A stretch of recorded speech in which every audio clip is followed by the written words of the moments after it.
Zao ao malahelo aminao foana Ny andro mibalika fianao tsisy fotoana Pôsipôsy foana mandaninao fiainanao Zao ao mba mila anao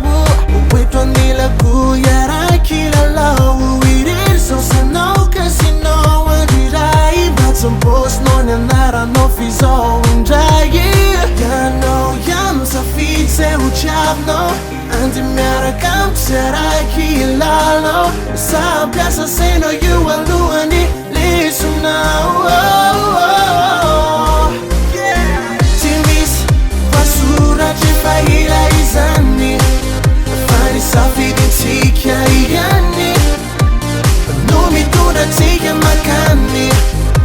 Safidinao ihany Aonao kely ny fotoananao ao Fa zao tianao mandraiky izay Ataontsika feno antsika an-tany rehetra Izao ampinanao ny lanitra no fetra Tsy tikanao manaiky moramora Fa tsisy fotoana zao sanao Satria ny pôsizanao eo foanafona Fa izao mety ho faty ampitso Ianao ihany misafidy zay ho tiavinao Andy miaraka amiko sy araiky ilalao Sampiasa sainao eo alohany lesonao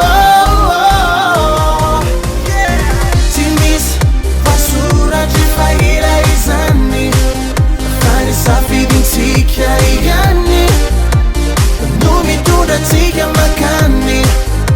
Safidinao ihany Tsy misy voasoratra efa ila izany Fa ny safidintsika ihany No mitondra antsika makany Safidinao ihany Na ho latsaka ny masoandro aza manay Fa izao e foana anome izay ay Fa izao aloha mila mahita ny tsikinao Ataovy ambony fonao de avy aty Fa izao misy anao izay notiko Raha tia ianao de manatona akaiky De ataovy hoe